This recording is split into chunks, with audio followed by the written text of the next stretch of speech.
Great. Lovely to see so many faces after such a long time.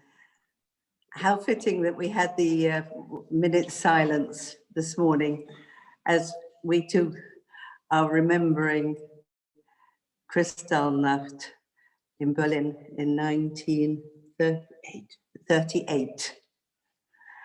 We're lucky this morning to have Ava Evans with us, Janet Lou's mother, who actually remembers the date very well and would like to, going to talk us through it, talk us about her life and also about Kristallnacht, that fateful day.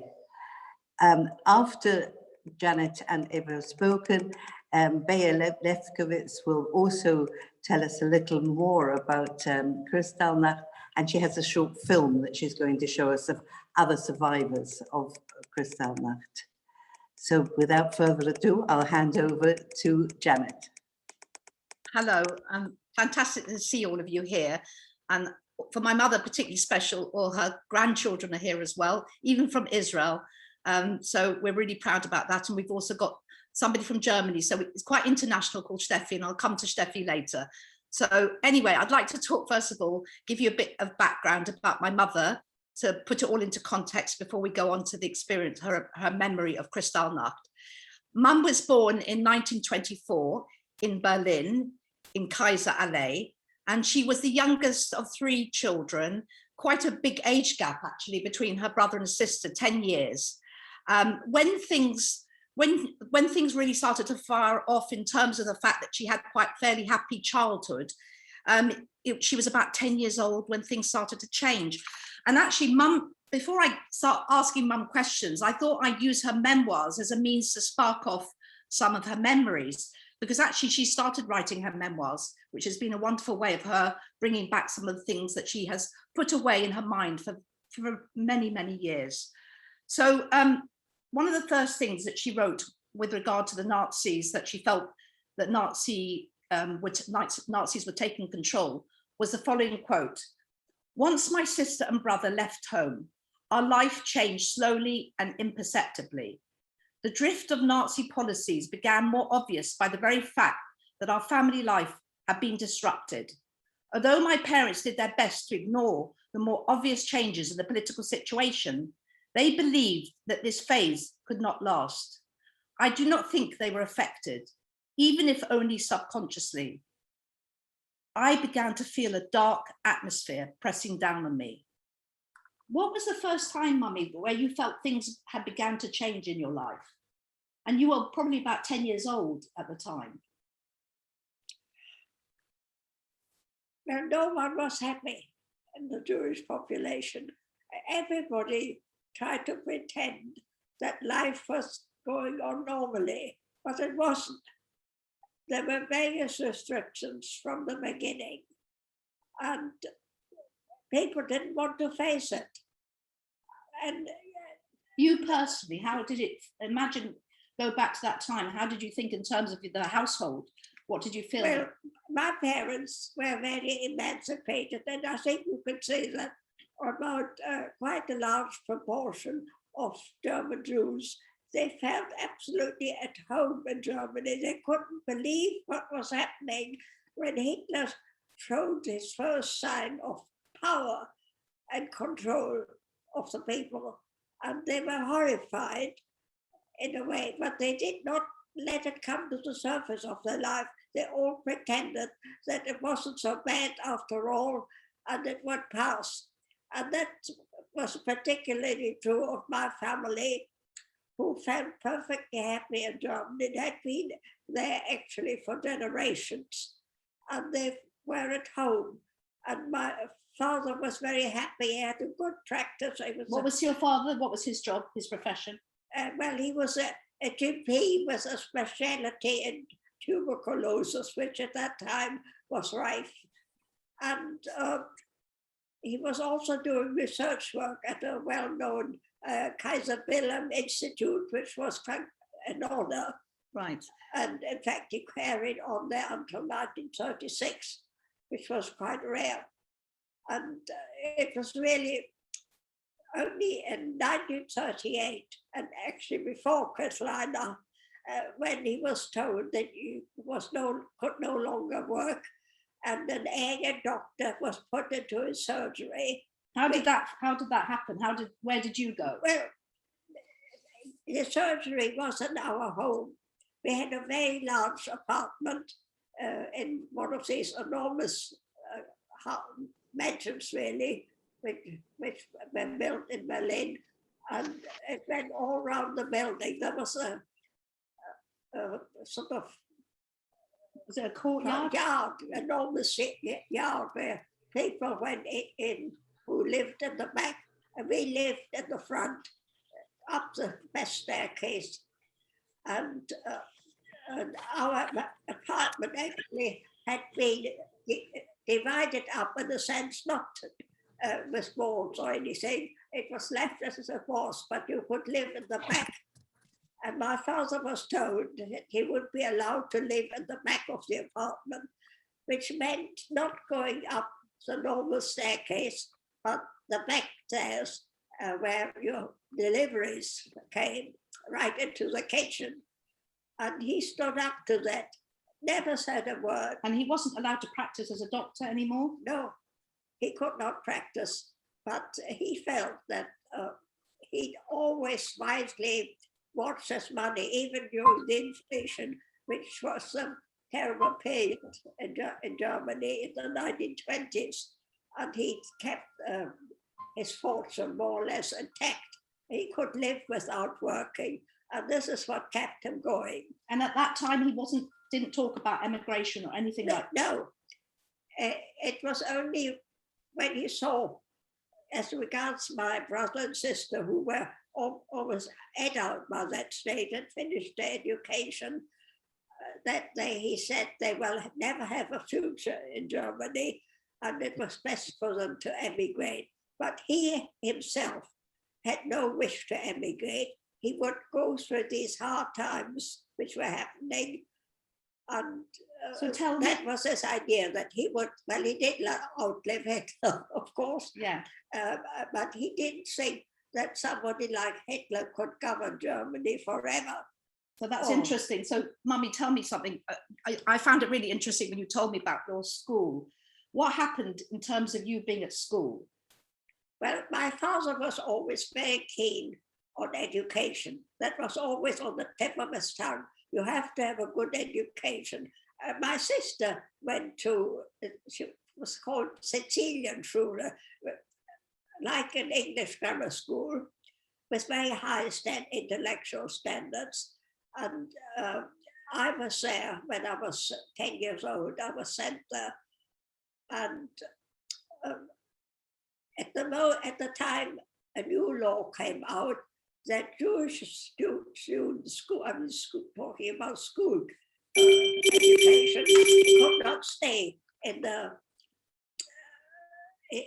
this grammar, so to speak, grammar school, unless the father had an Iron Cross first class. And I'm really sorry to say, all Jewish children left. But my father, of course, had an Iron Cross first class. So I had permission to stay. Now, and what did that feel like? You were literally the only Jewish girl. We should show some loyalty to the rest of the Jewish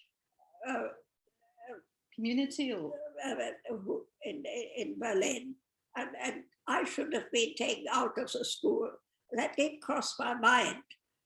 But how did it feel being in the school as the last Jewish girl? Did you sense anything that was different? Well, there was at the beginning one other girl there, and she was called Steffi Ballermann. I've always remembered her name.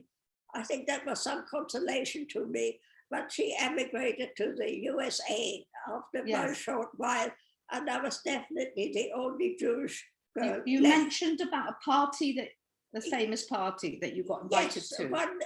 I did not really have many close relations with the other pupils, but I was actually invited to a birthday party. And when I got there, I was shocked to see the father in one of the RAF uniform, German RAF.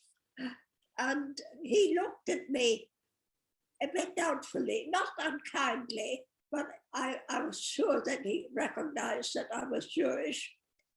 And he didn't say anything, didn't attack me in any way, and the party went on. But I said to myself, this is not my background, this is not the sort of people I'm used to. I was very well aware of that, because although we didn't follow religious Jewish customs, all our relations obviously were Jewish. We were Jewish, but we didn't practice religion. But that didn't mean that we felt un-Jewish. We felt very conscious of being Jewish, and we used to go to the Jewish festivities, not religious ones, but the cultural meetings which were built up during that time when Jews were no longer allowed to be the sort of general cultural life. There was a Jewish association. So, Mummy, I was just going to say that that's really interesting, because it gives us a really good picture of your early life, and this is probably when you're 10 or 11. But I understand from your memoirs of what you've told me, a pivotal moment in terms of the changes in your father's attitude and everything came on the famous Kristallnacht. And you write in your memoirs very vividly about this. So you say, for me, the real soul-wrenching event came on the 9th of November, 1938, with the Kristallnacht, so named after the tragic night when all the windows belonging to the Jewish shops and department stores were smashed, in addition to the burning of synagogues. On that fateful day, the doorbell rang, and we discovered the Gestapo had arrived to take away my father. Now, at the time, you were very young, but you did quote in your memoirs what your grandmother had said. And then I want to turn to you and find out how you felt about it. So what my grandmother, your mother, said was, in the hall, I found a man, a thug of enormous height. First, I made him show me his credentials. Then I showered all my ignition on him, to which he weakly replied, but Frau Doctor, it's not my fault. I think I must have impressed him with my harangue. So that was her description of it. Do you remember anything about that? Well, tell me about just me that she showed no fear. She just felt at that moment indignation at what was happening. For my father, this was really about out of the blue. Unbelievable that such a thing would happen to him. Now, I must explain, we lived in a section of Berlin called Wilmersdorf. It was completely residential. I've heard since that there were a number of doctors had their surgeries in the street. It was a very big, well-built part of Berlin. But there were no synagogues. So actually, we did not see any of the fires or what was going on. I realize I've been asked to talk about Kristallnacht, but those terrible things we did not see at all. Except in our part of except Berlin. it affected you very personally when your father was arrested. Yes. I mean, do you remember anything about that, the emotion at the time? You talk about your father, about how did your mother react? Well, a very close relation of ours referred to with a German word, Tante, Auntie Helene, he lived in the center of Berlin, near the Kurfürstendamm, which is a famous shopping street. And she rang my mother in the morning and said, the synagogues are burning, I don't know what's happening. And they just had a short conversation, so my mother knew something terrible was happening, which was then proved by my father's being taken prisoner. You said your father was very strong, independent, strong man. Yes. Did you worry about the idea that he was being taken away? Was that? Well, no, I know it sounds ridiculous now. I was not worried about my father. He always talked about the First World War. He said, I was a soldier and I lived through it all, and I can face anything and it would not affect me, not mentally or any other way. So I didn't worry about him, but I worried about my aunt because she had a son who was Bipolar. yes, bipolar. It's a word I can never remember because it brings his present to my mind. He never could hold down a job, and his mother was fully occupied to trying to look after him. But I now say very briefly, she was a very tragic person because she lost her first husband, I think through the Spanish flu, which was rampant at that time, and had a child, her son Hans, who was as a bipolar and never could take a job. And he had disappeared that night. And she never came home during the night. The maid rang us that she'd gone looking for him, and she must have found him in the end and brought him home. But I felt that this aunt would come to our house for help. But she didn't arrive. And at that time, at that moment, I think he was rescued. But you weren't sure. But terrible. I know this was perhaps, you would say, nothing to do with Kristallnacht.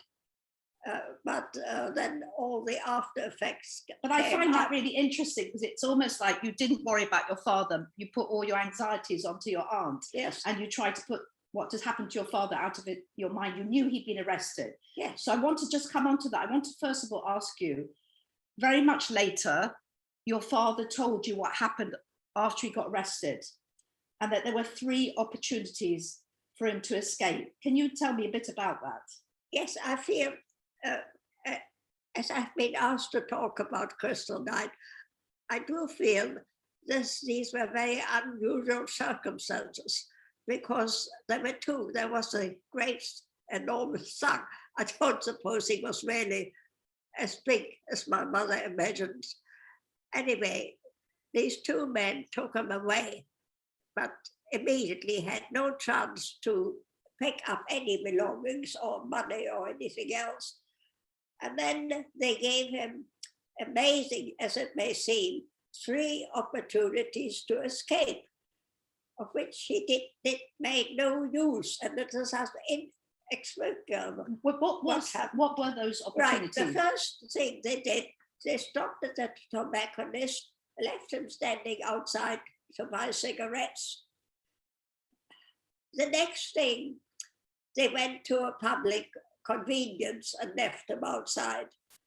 And he never moved. He was terribly torn, he said, but he had the feeling if he didn't obey them, they would go back for my mother and me, which wasn't at all the plan on that day. They did not take wives and they didn't take children. And by the way, the third one was about the train? Yeah, the third one was the worst. They went on the underground and he deliberately went into a different carriage. And that was, I think they were desperate to get rid of him because they must have known a bit about him, that he was a respected doctor and they were not going to imprison him. But my father, I don't know what went on in his mind. You don't need to be afraid because it's been a mystery to me all my life. And I never asked him. You did say something about the Prussian element, and I know you didn't want to mention it, but I think you should. Yes, I have to say, he was a real Prussian. And for him, duty and obedience were very high in his attitude to life. And so I think he literally felt he couldn't run away. That was not the type of thing he would do under the circumstances. Somebody had come to imprison him, so he had to be imprisoned. So, but of course, apart from that, he had no money on him, no passport, no nothing, and didn't know where to go. He had no idea how to face the situation, when all his life he had been in charge, so to speak. He'd been in charge of the family, and my mother. But tell me about Mummy. What about your mother a bit? Because you know it's quite interesting. She changed her character completely after Kristallnacht. She stood up for her husband. She went to the Gestapo every day of the week and rang up all her relations, whatever to do. She felt, but she wasn't helpless, as it turned out, because she did all the right things. Right, so that brings me on to another very nice quote you put in your memoirs about an incident that happened with regard to your mother. And by the way, she also rang up the relatives. She got this 6-month visa. She managed to ring up a relative, Sir Otto Confreund, Yes. in England, and sorted out a visa. But that wasn't the end of the story. And it was more complicated than that. So I'll quote from your memoirs. One morning, she found a group of women in the queue who each held a postcard in their hands and joined them. An official then appeared and said, "No one must wait who has not got a card." She resisted and he grew very angry. "Say another word and I will arrest you."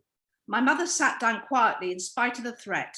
When everyone had been dealt with, he said in a gruff voice, "Stay and I will talk to you when I've finished." Well, what transpired after that was that he actually made a phone call to my mother later that day, my grandmother. My grandmother had shown her 6-month visa. So there was every argument to say that she had a right for her husband to be freed from Sachsenhausen. So do you remember what happened after that? So when he rang, he said something to your Yes, mother. you've got to bring something to show me. Right. And So, he repeated this several times. so what he was saying, in effect, was, how can you convince me that you're going to leave Germany, that you won't come back? And she thought that might have been a bribe. Yes. And did that happen? The whole atmosphere, in fact, changed. He didn't seem quite so kind anymore. He kept saying, "You have to bring me something." Well, as it happened, she could bring him something, because originally, when I think after the fact that the Aryan doctor took over the practice, he did penetrate his mind that he had to do something about emigration. So, of course, the first thing he thought, the USA, because their German doctors could practice immediately. And so, my mother had the foresight to buy or pay a deposit for tickets with the steamship company to go to New York. And she paid this and had a receipt for it. And she had this brilliant idea to mention this to the Gestapo. And she hadn't shown this receipt, but when he kept saying, "Bring me something," and she really thought he meant a bribe, she produced a receipt for the tickets. It was only a deposit. And this persuaded, am I right in saying this persuaded him that he would release your father? Yeah, but you see, when my uncle, who was meanwhile, I've come to that in my memoirs, of course, that he was forced to flee from Germany at the very beginning of the Hitler period, because he, as a judge, he made a judgment against some anti-Nazis, and he was warned he has to leave that night.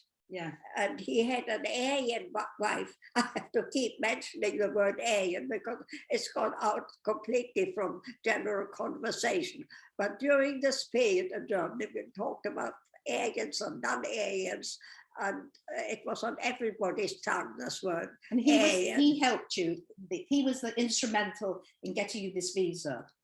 Yes, because he had left, because he didn't know how lucky he was.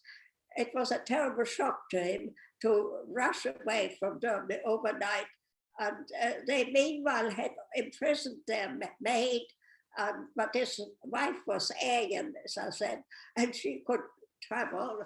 So, but at that time, she wasn't punished for being married to a Jew. So, Mummy, coming back, I just want, very interested to come back, and he was a great help to you, but I'm interested to come back to your family for a moment now. I want to know what your father said about his experience in Sachsenhausen. Did he talk about it? How was he when they freed him? Did he say anything? Do you know what happened? Did he say anything about what happened while he was there? Not to me, only to my mother. He wanted to shield me from it, but I could see when he came back, he was a broken man, and he learned or tried to learn the English language. doing very late. And obviously only in the summer of 38 he must have started after he couldn't work anymore. He learned English, but he forgot every word of it. And you said that, that wasn't all. Yeah. He was in a way a broken man, but it was his integrity that had been attacked. He cared more about his integrity, his German integrity, let's say, than anything else in his life. And you talked about it wasn't a concentration camp at that time, and the work was very, very hard. There were lots of breaking of stones, and people had to run very fast. It wasn't a gas. It became then somewhere where people were gassed. But you said you talked about this incident with the robbers, with the thieves. Yes, this was rather. He always managed to say something like, "Well, he was wearing his wedding ring, which was impacted on his finger and hadn't been removed for years." And they were very, in this Sachsenhausen, there were a number of prisoners awaiting release from prison, and some of them were pickpockets, and they were absolutely delighted to see a gold ring. And they used to congregate around him to admire the ring.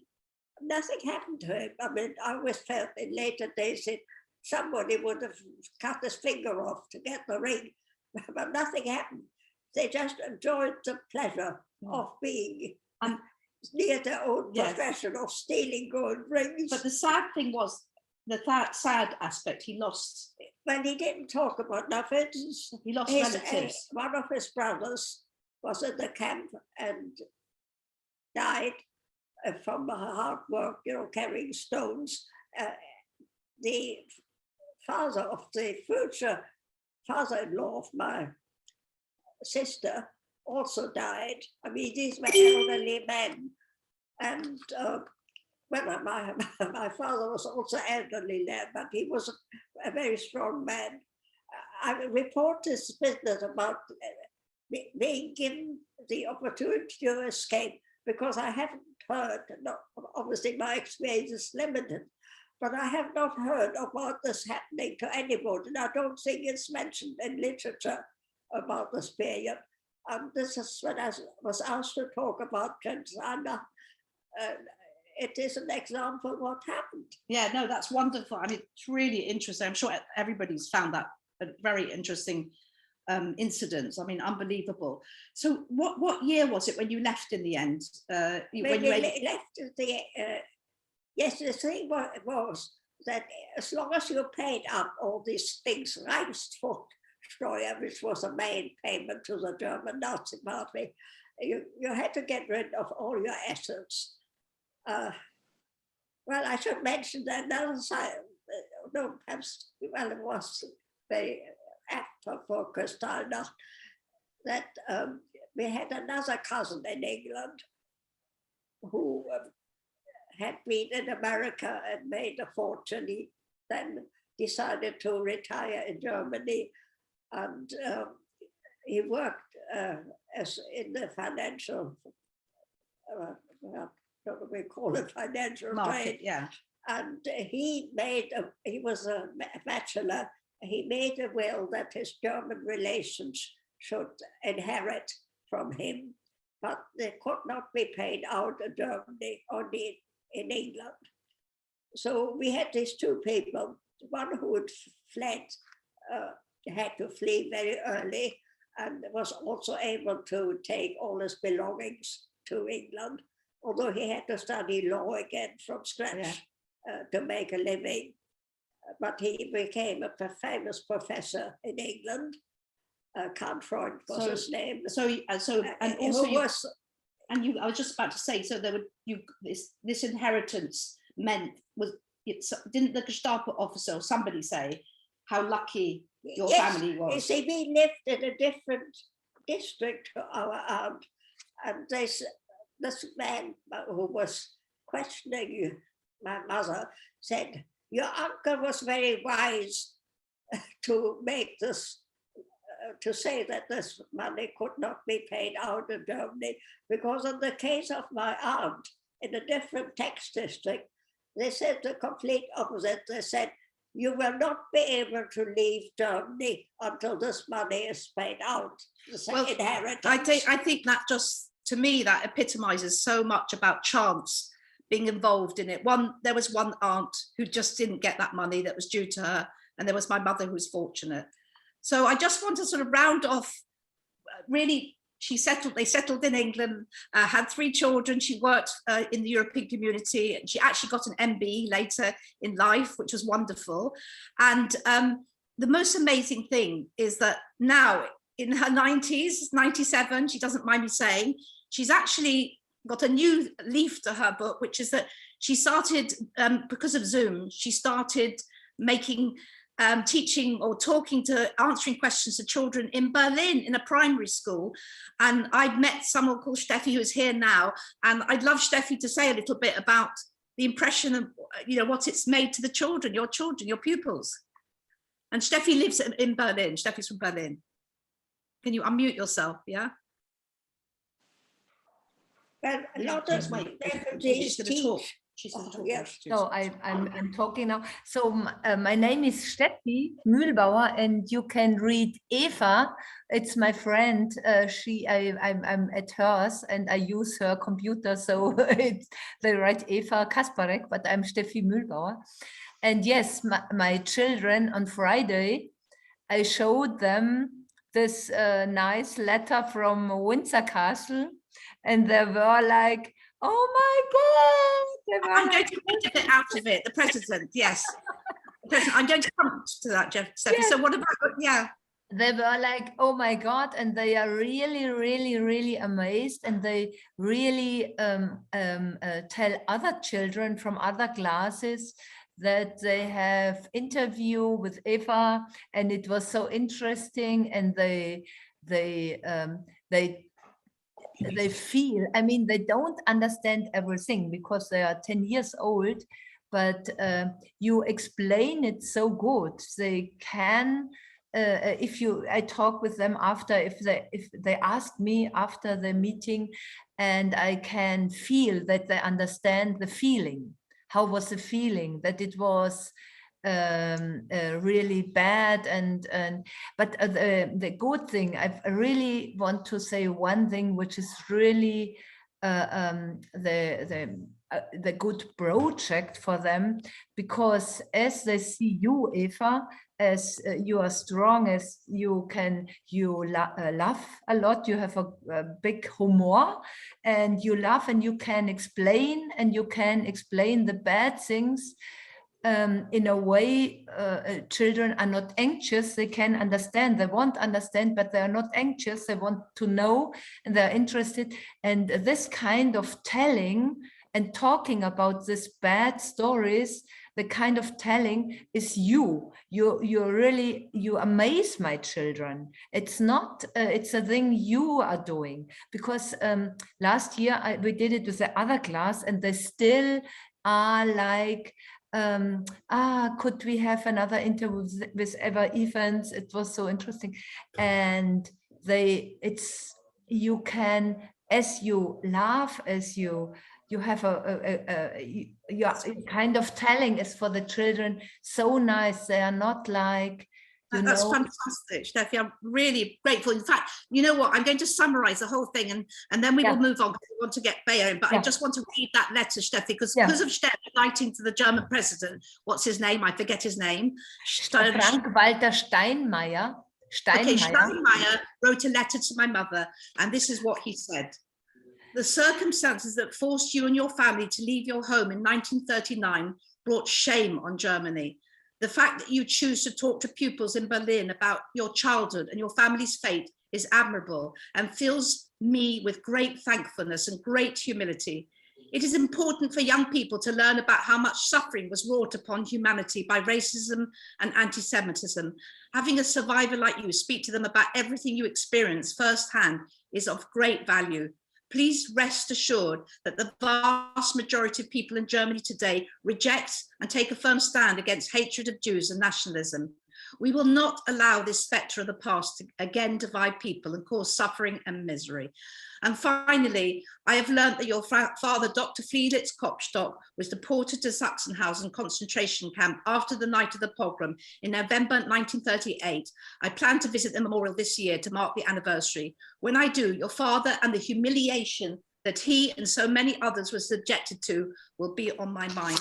And just to finally say, but don't worry, I'm not going to read it out, but she also got a letter from the Queen very recently on Kristallnacht to say, thanking her as well for talking to the children, which is incredible. I ended then. I now would love to turn to Bea, and if you've got any more questions, please ask me. And also just to say, in the chat box, I will be putting a link to a film about her whole life.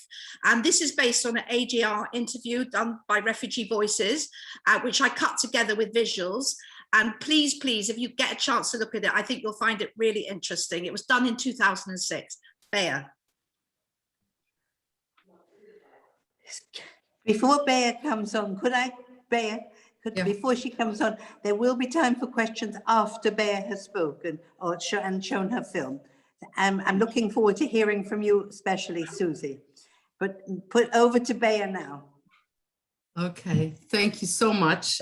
Thank you, Gillian and Janet, for inviting me today to say a few words.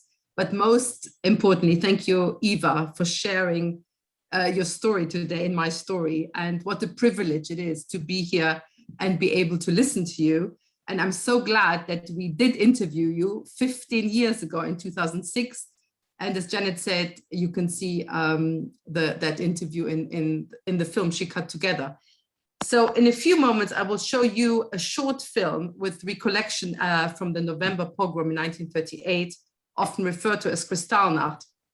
And I should say that this term is not used at all in Germany today, as it was felt that it belittled the actual event. And so we should probably call it November pogrom as well. Some of you know me. My name is Bea Lefkowitz, and I'm the director of two oral history projects, the AGR Refugee Voices Archive and Sephardi Voices UK. Last week, was the 83rd anniversary of this violent attack on Jews, Jewish property, and Jewish communal organizations, schools, cemeteries, and synagogues, perpetrated by the SA and the Hitler Youth. And I just want to mention it because many people don't know about it. This happened as a direct result of a telegram written at 1:20 a.m. on the 10th of November, 1938, by Reinhard Heydrich, who sent an urgent secret telegram to the security police and the SA. And this telegram included guidelines for the protection of foreigners and non-Jewish businesses and property. So they were clearly instructed to make sure that those were not damaged. But the police was instructed not to interfere with the riots unless the guidelines were violated. Police were also instructed to seize Jewish archives from synagogue and community offices and to arrest and detain, quote, healthy male Jews who are not too old, for eventual transfer to concentration camps. So like Eva Evans' father, more than 30,000 Jewish men were arrested and taken to concentration camps, which is a large number. It is very clear that the November pogrom was a huge turning point in the escalation of violence against Jews. And this is clear in many of the 260 interviews we conducted for the AGR Refugee Voices interviews. A quote, which is very typical, it said, "From that day onwards, Kristallnacht, our life just changed completely." And that's what Eva just told us as well. It also, and that's important, I think, to remember as well, it led the UK government to allow two major rescue operations to take place.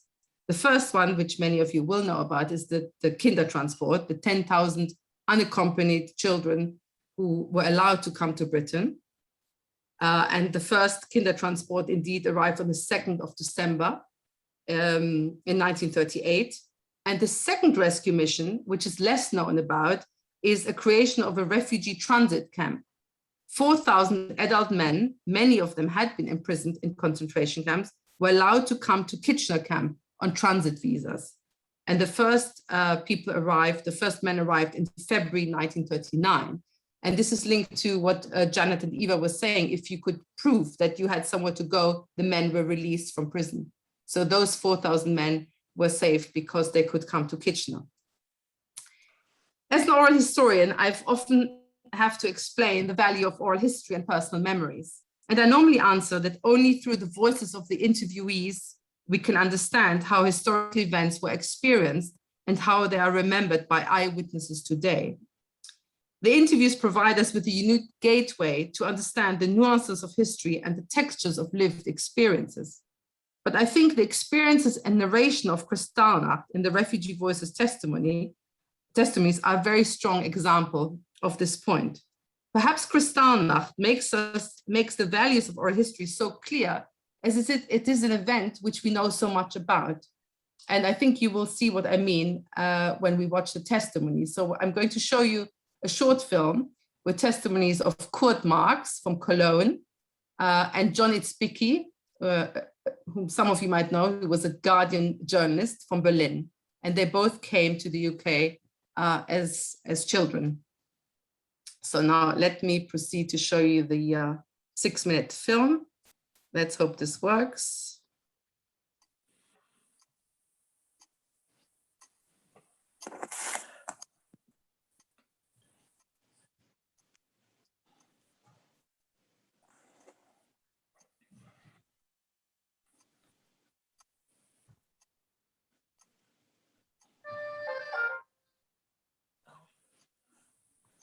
Went to school as normal on my bike.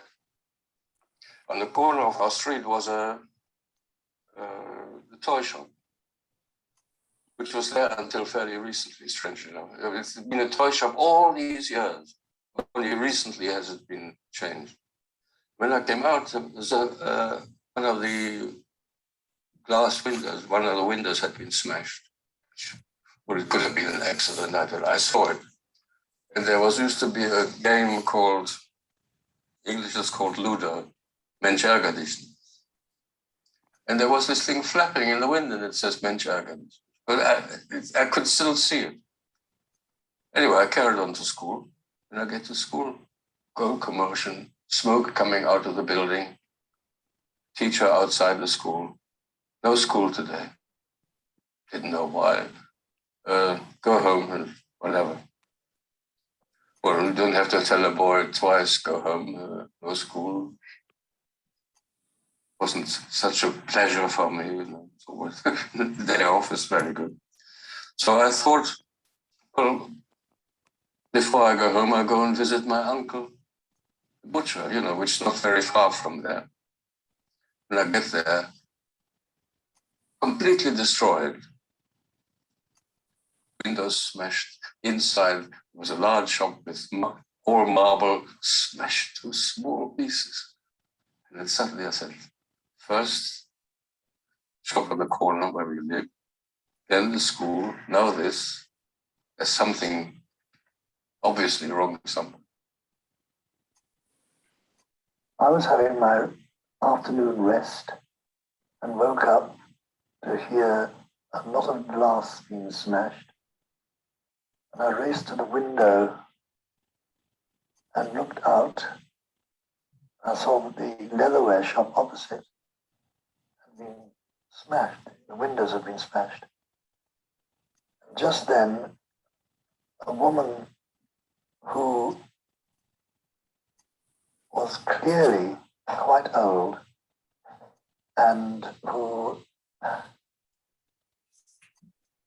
was obviously in pain from arthritis or whatever, walked past the shop.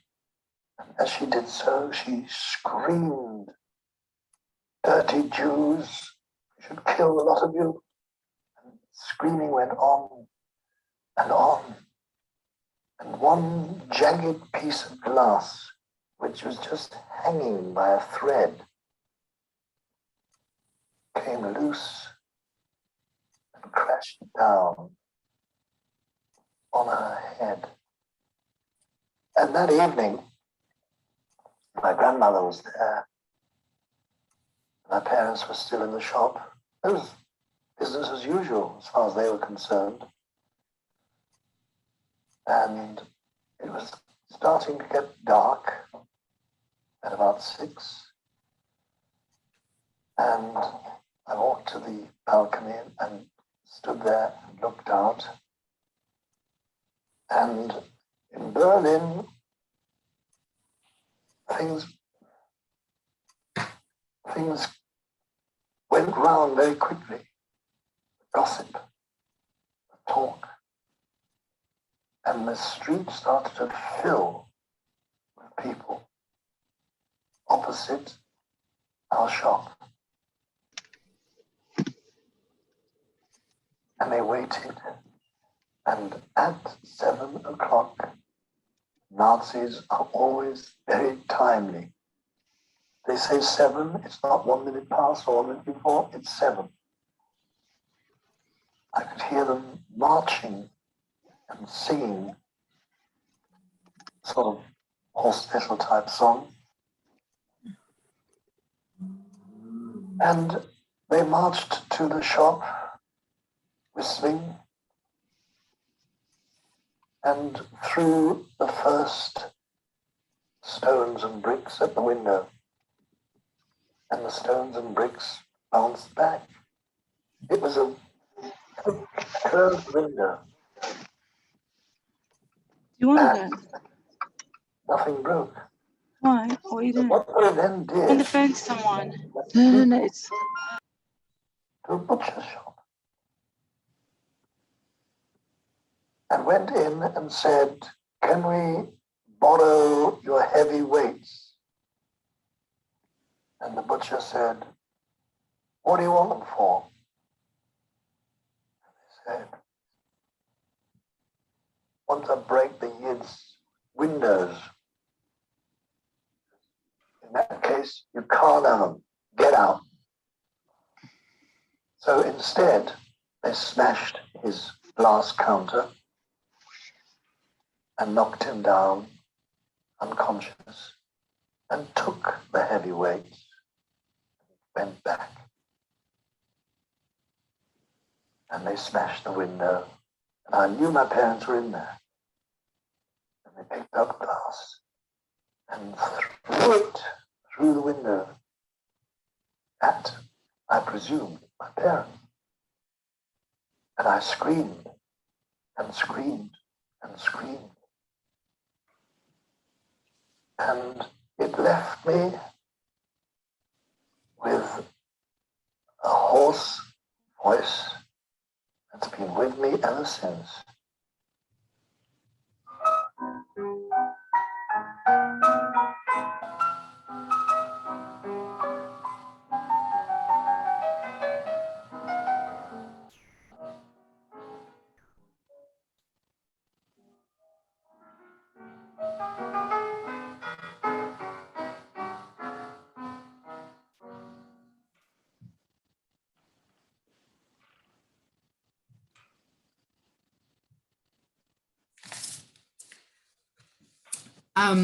So just to say a last very short thing, is that I think today, as we're facing more anti-Semitism and racism, it's very important to recall the November pogrom as a turning point to the legalized violence of the Nazi regime towards Jews. It is important to remember what can happen as a result of propaganda and the victimization of one particular group. But what we should also remember are the upstanders. And in the larger testimony of Kurt and John, they talk about the neighbor who warned Kurt's father not to be in the flat on Kristallnacht, and the porter of the building who told John's parents that the shop would be attacked at 7 o'clock. That's why he made the reference. They came exactly at 7 o'clock. And also the butcher who did not want to give his weights to the Nazi thugs. So I think we should think about these single acts of kindness within the broader context of mass violence. Thank you. Thank you, Becky. I'm going to unmute everybody so that you can ask questions or discuss what we've just seen. I'd like to thank Ava for her contribution. It was fantastic, very, very interesting. And having you there actually speaking live makes an enormous difference. Thank you so much. It was very brave of you and really very kind of you to do it for us this morning. Anybody have any questions? Susie, I think you might want to say something about your mother's experience. Are you unmuted? Everybody. No, I can't unmute everybody. Oh. I am. Hello. Yeah, I can hear you now. Yes, Susie. Oh, you can't. I can't. Oh, okay, I did hear you. Now You I can? can't. You can? Yes. My mother tells the story of, well, two things, but Kristallnacht, she was at her grandmother's home, and grandmother's apartment building was next door in Bamberg, which is quite a small town in Bavaria, was next to the Gestapo headquarters. And for weeks before Kristallnacht, they could always hear the stamping of feet, and I suppose they were practicing marching or whatever. On Kristallnacht, she saw their doctor being dragged out of the building near them and beaten to smithereens with an iron rod by the Nazis. And it's an image she will never forget. And I think, you know, it was my grandfather at the time was not in Germany. He had come to England to look for work. So it was just soon after that my grandmother told him not to come back, because somebody told my grandmother that he would be killed if he came back. And the other, well, incident really that my mother remembers greatly was before Kristallnacht. She was left in the car while my grandparents went into a shop, and she saw Nazis pushing a pram coming near where she was in the car. She got out of the car, she was only about 7 or 8 at the time, and spat in the pram. She knew that Nazis were terrible, spat at the baby, ran back into the car. And of course, my grandparents were furious when they found out, because she could have been killed or whatever. But those are the two incidents that she talks about a lot. And that is what happened.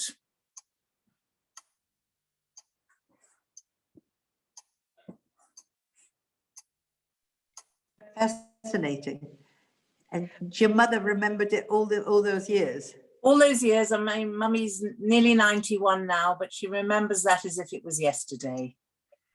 And has she told her story? Yes, she has. Bea took her testimony a few years ago. Yes. Gillian, can I ask a question? Please do, please do. Hi, it's Caroline Marcus speaking. Oh, yes.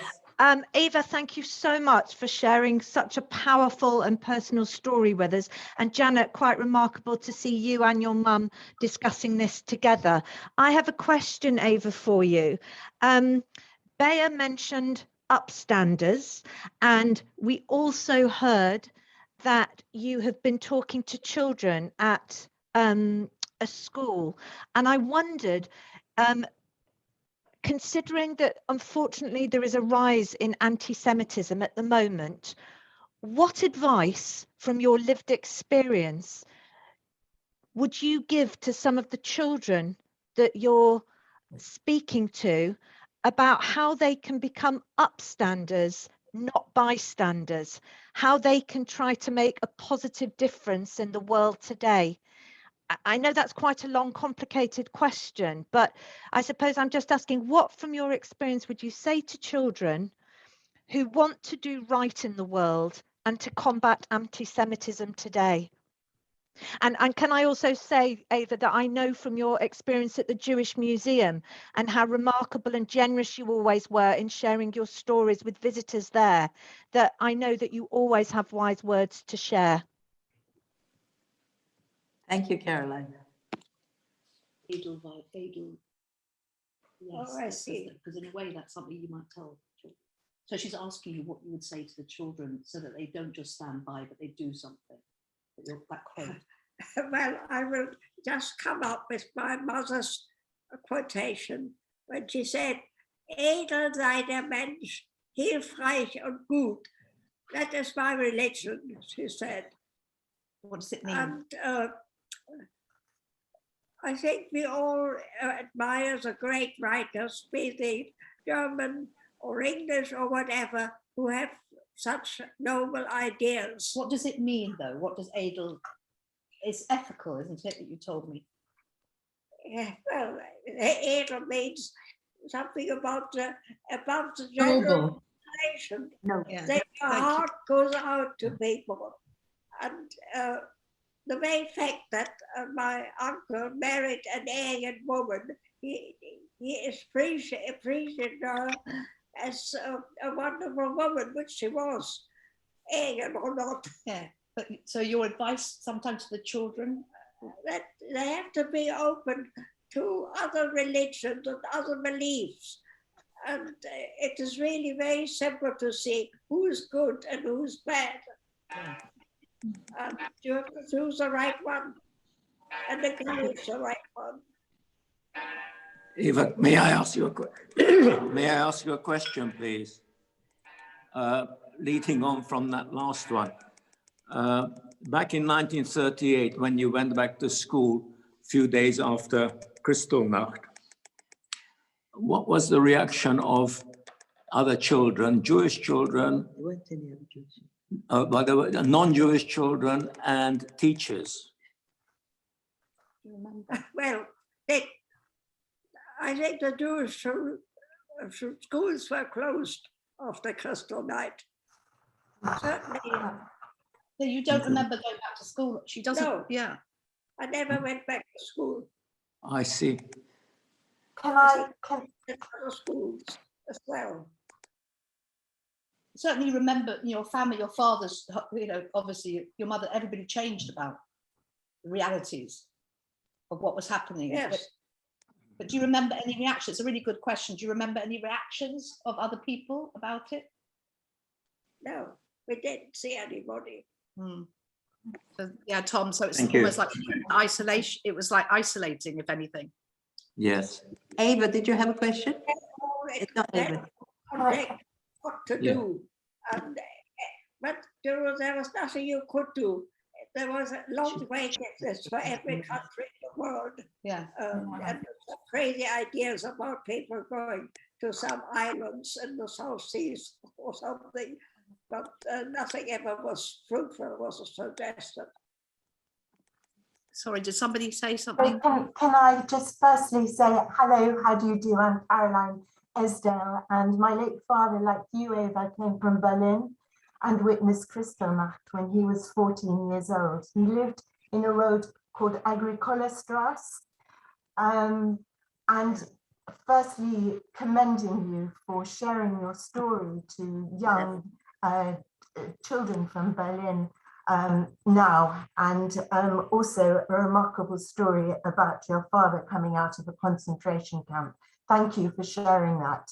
I just have a few facts, which my father wrote a speech on remembering Kristallnacht on the 9th of November, and he shared the platform with the late Lord Jakobowicz.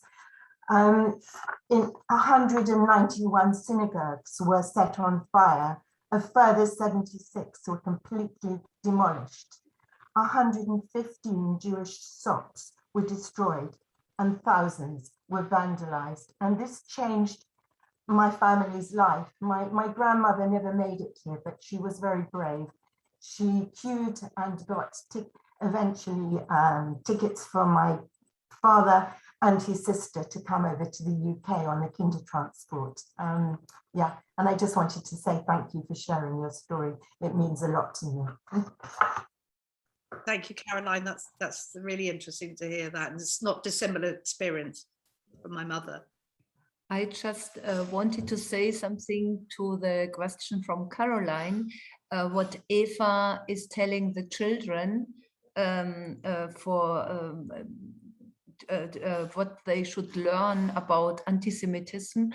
And I see them, and I can say that as we are doing the Zoom interviews, the children know, or they just tell me after, how could they dare to send away such nice woman or a girl with the age of 14 or 15 years old. I think in the kind of you explain everything so for the children, so they can understand and they have no anxious. They really understand. You don't have to give any advice. They understand in listening that it's not fair. It's never, it can't be fair in any nobody is allowed to send anybody away to kill or to do this, and they really understand in listening your story. They understand it's your it's you. They really say me, how could they dare to do this? How they can't understand, and this is the thing they know now. It's everybody has to be on the side of the people who, yeah, you have. Thank you for sharing that with me. Thank you. That's great, Steffi. Yeah, really interesting. Thank you. It's Thank almost like you. they imbibe it, they imbue it, as it were, without even having to give a lesson. They're feeling it. They're feeling it, yeah. They're feeling it. Dea, did you want to say something? Yes, I have a question both for Eva and Janet. Eva, since we interviewed you so many years ago, but I'd like to ask you how you feel your memories have changed, or have things become more important and less important? And secondly, relating to Janet, how did you talk about your past to your children? And Janet, how do you think has that affected you? We have 5 minutes. How has it affected me that I've made a sort of full stop after coming to England? And how do you think you doing your memoirs now, has that changed your memories in a way that you're able? No, it hasn't. I've always felt apart from people because of my history. And for instance, a lot of English refugees, I mean German or Austrian or whatever, they go around the schools and they talk about the Holocaust. That is something that has not attracted me. Strangely enough, with Berlin, it's a different world. I feel I can talk to these children, but I wouldn't be too extreme, let's say, in my words, because our children, after all, they're a different generation. And that is very much in my mind when I speak to them. I just try to show that there's freedom in Britain. You can say what you like. And there's an enormous difference from Germany when they were under the Hitler regime. Okay, so that's really, to me. That's how I feel about it. From my point of view, I'll step in and answer your question, but as you know, maybe not everybody knows, but I use a lot of what my mum has gone through in these memories, post memories, in my writing. And one of the things that I have done, actually, I've written a short film based on what we talked about with the grandmother and the bribe and coming out of Germany. And hopefully a film company is interested in maybe making it into a feature. So we'll see. But I do, this is my outlet. I feel it's so important to use the films. And I've done a short film already called Kinder, which is available on the UK Jewish Film Festival site. And it's all about the idea of a refugee's experience and this feeling of being an outsider. And that's something I've been brought up from my mother, this idea that integration and assimilation is not as easy as it seems. And therefore it's very applicable to modern day refugees. And we've shown it in schools. And it's incredible that people have talked about, oh yeah, we've seen Holocaust films before, but we've never seen something about after the post story, what happens when you actually get to England, the lucky survivors, and yet they still have the challenges ahead. So that's something that I've been interested in, I've talked to my children about. So hopefully, Gillian, there's that. Thank you. Thank you, Janet. Thank you. If we have no more real pressing questions. Janet, can I ask one quick question? It's Laurie. Hi, Janet. Hi. First of all, I can recommend warmly Janet's film. Fantastic film. Got a bit of feedback.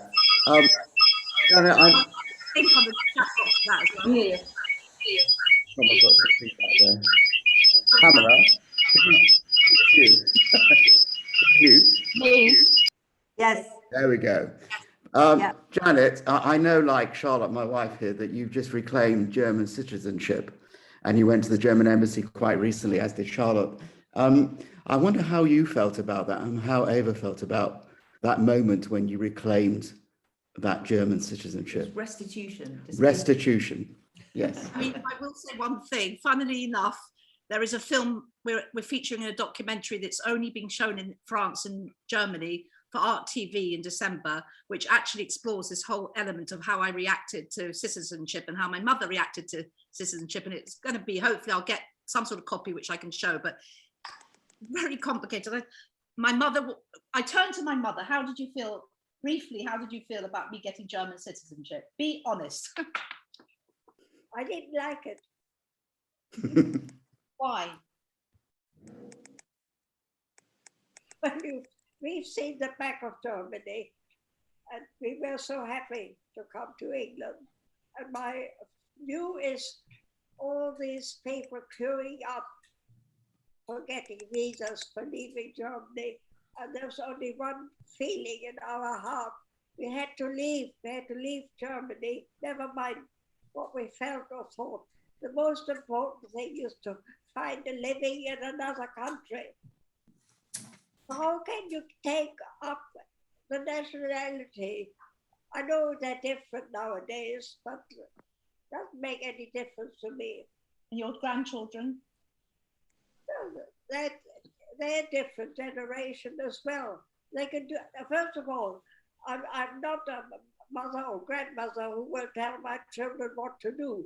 They're free people and they can do what they like and what other people do in the present period. That is much more important than what I think about it. That's why I'm free. All right, you've got taken German nationality. Good luck to you. Does that answer your question, Laurie? Yeah, I think it does very well. Very well. Thank you.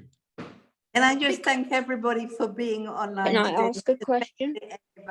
It was amazing, very, very interesting. Wait, Thank Betty you has a very much. question.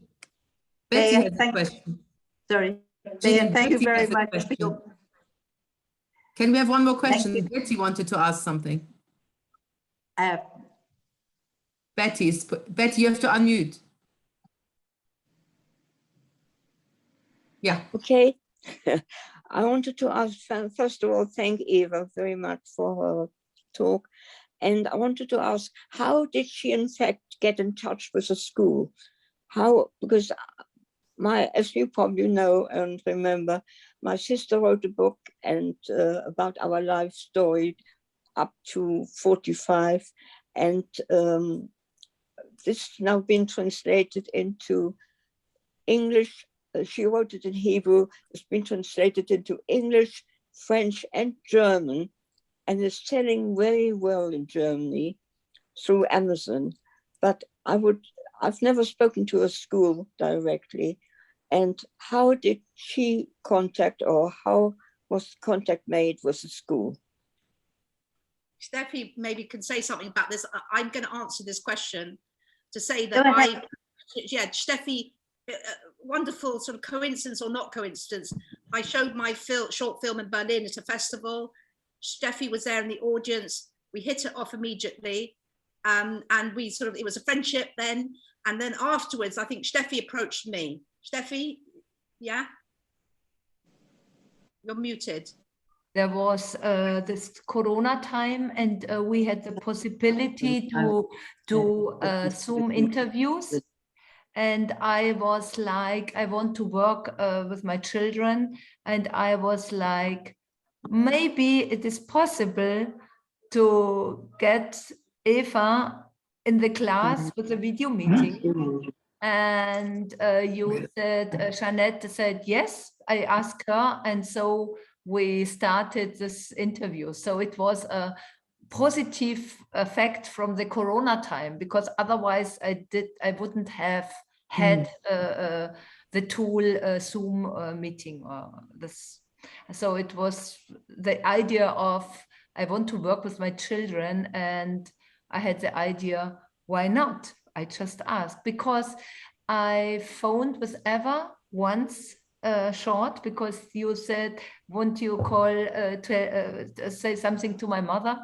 And I was like immediately like, oh my God, what a nice woman, and how she can tell. It was like fascinating for me. Always valued the German language and done my best to keep it up. It's getting a bit hard now because all my friends are dead. So I don't have much chance of speaking German, but I did feel that this was a great opportunity for me because I could speak in their language. And I've kept the ability to speak in German. And that's why I wanted to help you. Okay, lovely. This Lovely. was Thank you, Betsy. Lovely question. I'm sure we should do more of these kind of conversations with Germany. Can I suggest though that we also do it with English children as Yes. a teacher? Sorry, I just through Holocaust Education Trust, Betty, they would be delighted to hear from you if you wanted to go and talk, or Holocaust Memorial Day Trust. Both are good options, and I really think you should be telling your story. I think it's so important. Thank you. Thank you. Thank you very much to everybody. We could go on all day, but I think it's time now. Thank you very much, all of you, for participating, and especially Eva and Janet. Bear, thank you.